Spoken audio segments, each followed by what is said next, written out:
Bismillahirrahmanirrahim. Assalamu alaikum. Welcome back. The time is exactly 14 after 8 o'clock. It's a Monday morning, the 25th of July, and great to be with you. Our first guest is Dr. Ebrahim Harvey. He is a political analyst, and we are going to be talking about, obviously, the ANC KZN conference. And long time no speak. Lovely to have you on the show. Dr. Ebrahim Harvey, Assalamu alaikum and welcome.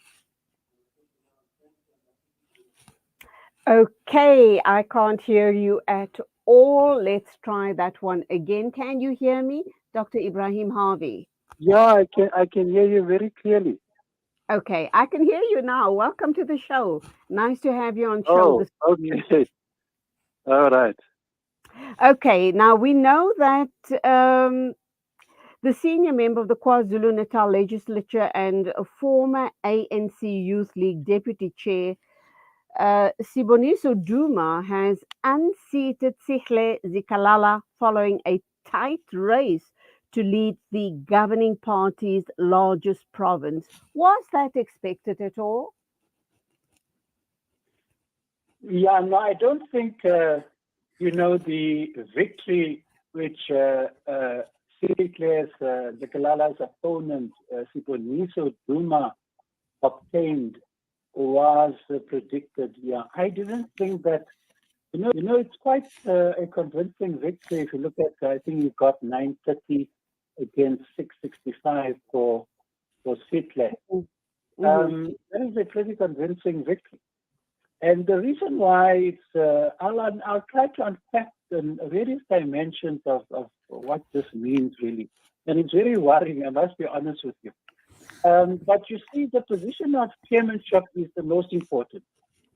At the provincial level, the chairmanship of the ANC, whatever region or province is, it's almost equivalent to a general secretary of the ANC, or in fact, the president of the ANC.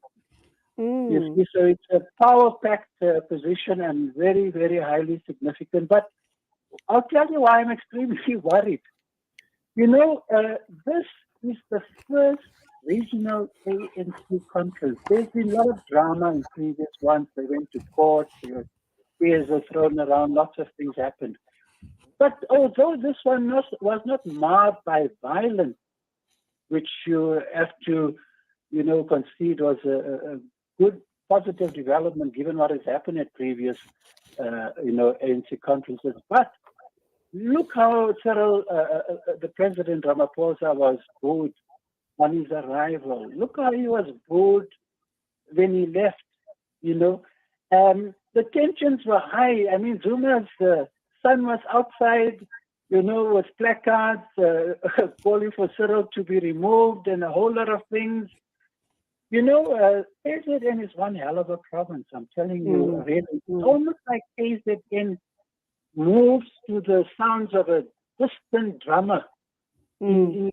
It's very different in many ways from the rest of the country. It's got its own tempo. And, this whole Zulu warrior nationalism, which Zuma has often invoked, throughout his presidency. And you see it again, it's very significant because Zulu people are the majority of the various ethnic groupings of so-called African people.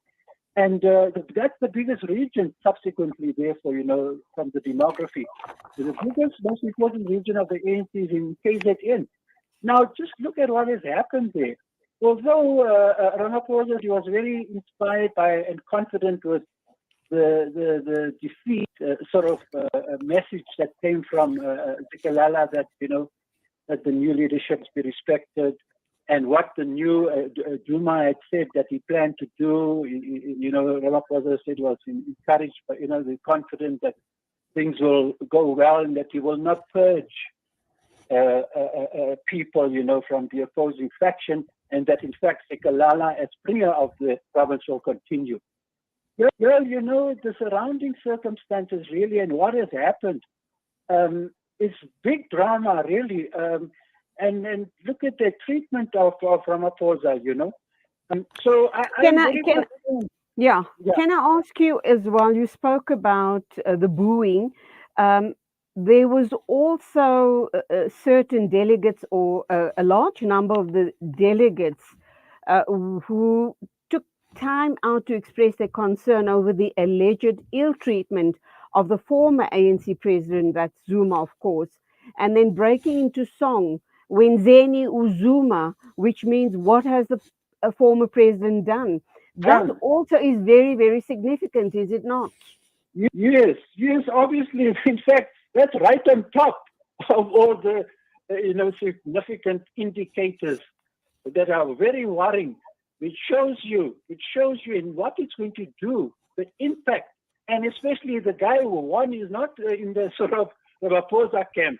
Vicky Lala was more in the Ramaphosa camp. I think it was a setback for Ramaphosa and his faction. It's now turned into an open factionless warfare. And I'm telling you, in the media, it's going to get worse as we move towards December. But you can see very clearly that region is fully behind Zuma.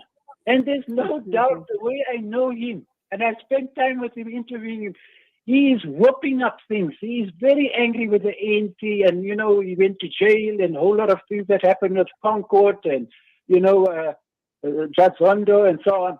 He's hurt, he's deeply hurt, and you can see, that's why the song, what has Zuma done, to deserve this treatment from the ANC.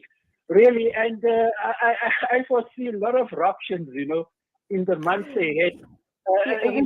Yeah. Zuma faction. Dr. Harvey, what I was also thinking is, obviously, the reason there is so much of anger and pushback from the Zuma camp is because it is not only Zuma that was involved in state capture and all of those shenanigans. There are very many other rotten, corrupt politicians, and I guess that two wrongs don't make a right. But they are angry because Zuma seems to have taken the rap here, and all the other politicians are walking free, which leads me to my next question, and that is obviously Zweli Mkhize is being touted. If they do call for Ramaphosa's head, and his head does fall, so to speak, Zweli Mkhize seems to be in line for the next president of South Africa, and he hasn't as yet been cleared of all of the corruption charges with the health department scandals, the PE scandals, the PPE scandals. Yes, but you see, let me tell you something which what you're saying is the point of. They don't care damn. Don't you see, KZN, who did they elect as chair of the region? Sandile Gumede. Right. She starts with, so that tells you, KZN moves to its own rhythmic drums. They don't care damn about the rest. And even that and I can tell you now already, that woman is as guilty as hell. She's going to be found guilty. That is my own opinion. But they elected a chair in April. And Zweli Mkhize also big thing hanging over his head around that digital vibes. And again, along strong indications of his guilt. But I can tell you the big question which many people are not paying sufficient attention to. Ramaphosa has messed up lots of things. If you look at how he dealt with the public sector recently, he's dug himself into a bigger hole after what has happened on his farm, and how he has jived around with this request that he answers questions from the public protector. He has not done himself any section, any service. He's done them a big disservice. So there's a complicated combination of factors, but all I can tell you is that we're really going to have a tumultuous next 5-6 months in this country. You can see this conference and how it ended and what happened in KZN is going to set the tone. Let's hope that he's not charged, because let me tell you, as soon as they have not yet charged him, once they charge him, and if they do, we're in serious trouble, because there is no doubt that Cyril will not be able to resist what is the logical conclusion. Once you are charged, people don't understand this. Even this guy's a number of ancient veterans, what's this guy calling for Cyril to step aside? No, you don't step aside until you've been charged. But once you've been charged, and if Cyril is charged, let me tell you, they will ensure that he doesn't stand. He can't stand in December for a re-election.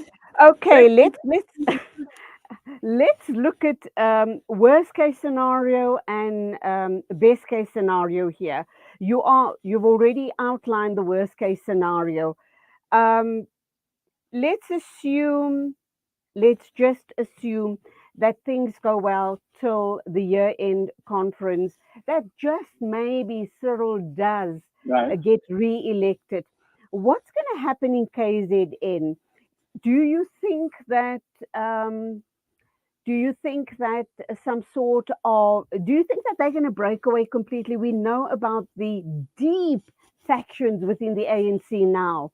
What is going to happen, very especially as we also know that, and I know he's very young, but Zuma's son has also indicated his aspirations of leading the country at some point.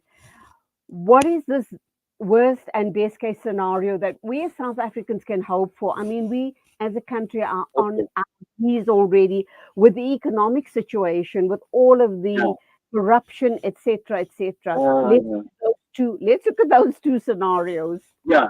Yeah, no, no, we're in the very, very worst. Let me tell you something. This is the irony of it all. The darkest days of apartheid cannot be compared to the depth and the magnitude of the current crisis. No. You cannot believe it. I've been interviewed because Don Matera died on TV, radio, the past week has been heavy. But there's one region where the potential for a breakaway exists. And certainly if Cyril stands and wins December, it's KZN. It's KZN, but I can tell you a countervailing force to that is this. If the other regions where it appears Cyril has got a lot of support, and that support will have to be sustained in December, and even if KZN opposes him, the numerical weight of the delegates of KZN vis-a-vis the numerical weight of the other regions, say most of them combined, they'll beat KZN. And Cyril will be re-elected. And I'll tell you something, I know this man from 1982 when he formed NUM. I know him very well. He's got a lot of failures and weaknesses. You can see what the hell he's doing now in his farm and now with the public protector. But relatively speaking, I need to do a column on this. Relatively speaking, he is still the best hope, and people don't want to understand this. He's messing up a lot. When you look at even Mutise and that REP faction and the stuff there, if you think those people have had enough of corruption and fraud, you're mistaken. They'll continue. And that is the problem of someone coming in and defeating Cyril, or he doesn't stand because he's charged and one of them get in. Even Zolim Tise, we're in trouble. Let me tell you, I say it in my columns and all the interviews, we are going to be in even bigger trouble. So it's not that Cyril has done a good job. It's in spite of the fact that he has not done a good job. Inconsistent, contradictory, messing up a lot of things. That shows you how bad the other side is, that I'm saying still. I would hope that he stands and that he wins December, because if not, we're going to be in bigger trouble. I'm telling you, really. Okay. Let's just shift gear here. What are your thoughts on a coalition government? Let's hope and pray that Cyril still retains his position. Yeah. Let's look at coalition government. That's point number one. Point number two, why why are they baying for Cyril's blood when other corrupt politicians have not been brought to book? Zweli Mkhize hasn't been charged, and that whole, the whole PPE health scandal, the digital vibe scandal, people haven't been charged as yet, and yet this man is being tipped to be the next leader of the country if Cyril won't make it. So, coalition government, other people who have not been charged, why then pick on Cyril? Or is it almost tit for tat between Zuma and Cyril? No, you know something? You're going to have a workshop to understand the ANC. The ANC is wrecked by contradictions. In fact, why is Willem Kiese not face charges and, etc.? I mean, and action taken and a whole lot of things. There's a lot of palpable evidence of his guilt, to some extent. It's partly because, you see, to keep this factionless thing in the ANC together, it has to get very, very gingerly. That's why they have not acted. I mean, well, they've acted in some respects. Charges have been laid against Zandile Gumede and other people, and Zwelin Kize. But the ANC they are too afraid. It's a very delicate factionalist drive and balance in the ANC, and they have to dance this way and dance that way. But I'll tell you quickly, because I've dealt with this thing in the past week, I've been asked about coalition governments and so on. This is what is going to happen. If you look at the trends, the electoral trends of 2021 results, and before that, 2024, I think now the ANC has messed up government in this country completely. I think it's even going to get worse. This whole Mbeki thing of renewal, they're talking nonsense. Let me tell you, and I've done many pieces to debunk the myth of renewal in the ANC. To the contrary, it's getting worse by the day. But I think we might be better off, believe me, if you've got a national coalition government of these, and the ANC will still feature. It might, I think, in 2024. But the ANC, the EFF, and the DA constituting a national government, coalition government after the 1994 election, I think might be better than to see the ANC in the saddle, and to see what a mess it has made of this country. Okay, I must say, Dr. Harvey, that a lot of people, a lot of other analysts share the same view as you do regarding a coalition government. We need to wrap up, and let me ask you, I did ask this question a little earlier on, what are your views on Zuma's son and his aspirations of eventually, maybe in 4 years' time, 5 years' time, becoming the leader of this country? With the very strong faction they have in KZN. Oh, please, let me tell you something. Please, from the bottom of my heart and mind, this mercy totally. The youngster, I followed him, I've listened to him, it's a jive. You know what we'd be better off with? And for me to say this, I think he's got much more political intelligence than Zuma's son. He's somebody you might think you might be revolted at. But let me tell you, on the whole, I think he'd do a better bloody job than I'm talking of Malema, and you might think, what am I saying? I thought as much. You were referring to him. The youngster, he's confused. Really, oh, what a sad day. I don't think we'll ever get there. I think, there are people in the ANC who know him and the opportunism and how he's jumped on the bandwagon of his father and tried to make political mileage out of it, upon which he could rise into the presidency of the ANC himself in the future. It's a myth. It will not happen, and I hope it never happens, Okay, let's wrap up. It's been doom and gloom this entire 10 minutes. The one piece of positivity is hoping and praying that we do come out with a coalition, a coalition government that, as I've said to you, lots of other analysts are saying the same thing. Let's just quickly summarize what we've said, and hopefully on a positive note, moving forward as South Africa.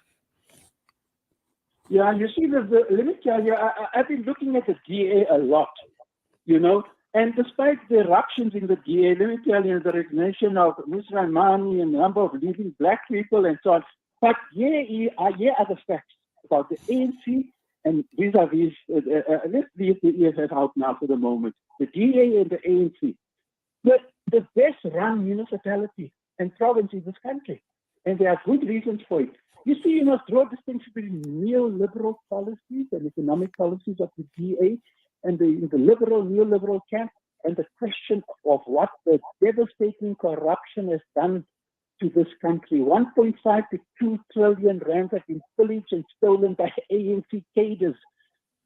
Compare that to the DA? No, let me tell you, there are reasons for that. You see, there are reasons for it. Hardly any corruption. competency incomparably better than the ANC. You see, and to run a government these days, you need to be skilled, man. Those people are educated at UCT, they've got skills. Well, obviously, the white privilege thing obviously has been there too. But I'm telling you, I think what's going to happen is that, and there are a lot of black people, who are beginning to go back to the DA after my money resigned. So, let's see what happens in 2024. But sometimes, how I feel personally, and I've had interviews and meetings with Zilla and so on. I wish it's so bad at what has happened with the ANC, honestly. There are many people that believe me, and they're friends of mine even. They're not political comrades really, but they sometimes feel that this country will be better off if the DA wins a national election. Well, in terms of anti-corruption, I absolutely am convinced you will hardly find any corruption and incompetence. Policies is another matter. It's another matter. You need competence, skill to run, to know the portfolio. I mean, ministers who don't know the portfolio. Ronnie Castle says, he said, Ibrahim, Ronnie, you do water. He said to Thabo, but I don't know anything about water. Thabo told him, listen, yes, you do water. Just to give you an example. Yeah, okay. Dr. Harvey, let me just wrap up. You mentioned a name here, and let me pick up on that. Your thoughts on Muzi Maimane, and obviously his political career is not over. He's also starting his own party going forward. And the likes of Herman Mashaba, all these small players, they are very powerful in their own rights, but their parties are very, very small. What are your predictions on how do you see these personalities and their parties moving forward come the year-end elections, and obviously our going to the polls in 2024? Yeah, the way I see it, they're not powerful, eh? These smaller parties, they're not powerful. They will exercise some power at a local level and so on, but, at national political level, they're not. It's still the DA, ANC, and the EFF. But I'll tell you, I think Muzi Maimane should go back to the DA, to be honest with you. I think mistakes were made by him. I don't think that, he felt that there were people trying to push him out, but but that resignation, particularly of him, Herman Mashaba is another. I think, some of these people may be better off, and strengthen a resurgence of the DA, towards power in the national election. I think I don't blame my friends who are saying to me, we're tired of this ANC. We think the DA would do a much better job. It's difficult for me to mount arguments against in the light of what has happened under ANC rule, But don't overestimate the power of Herman Mashaba and Muzi Maimane. It's peripheral. At the national level, it's peripheral politics. Joburg and here and there, and stuff. They are amazing personalities. They seem to be saying, the right things to please people like myself. And I'm just kind of thinking if they join forces with other like-minded people, they could be, a power to be reckoned with. But of course, lots of hard work, lots of getting the right people on board, and perhaps also deep thinking around, the DA and their success, and Muzi Maimane, and possibly even Herman Mashaba rejoining the DA, so that we in the country have a very, very strong opposition party. And that is what we need, is it not? Yes, no, I'm looking towards a column. I must just give you an advance notice of it. And I was thinking for a while of doing a column with News 24. I have a column on precisely this thing. This scenario that you're sketching. And I mean, for somebody like me to be doing that and saying maybe the center, the fulcrum around which a new opposition could emerge and maybe beat the international election may be around the DA, But there's a perspective to be developed, which I would do in the column. But really, the ANC has messed up this country and government so badly that, Absolutely. I wish I could leave you with the sense of optimism. Honestly, I'll tell you something after Durban. I think it's Yes, likely please. to get worse. We're going to see more bloodletting in the ANC Oh no. beginning. I am sorry to Mm, say, you know. mm. Okay, that's where we're going to leave it. I'm glad that I've given you some food for thought on your next column. Inshallah, please give us a heads up when the Yes, I'll column do it. is being, when it is being published. Yeah, no, in the Uh, month of August, I'll be doing it. Inshallah, inshallah. Wonderful talking with you once again. And of Thanks course, very much, man. I we all appreciate it. keeping our Thanks. eye on this issue. Yes. That Right. was Dr. Ibrahim Harvey, is a political analyst, and always wonderful having him on the show.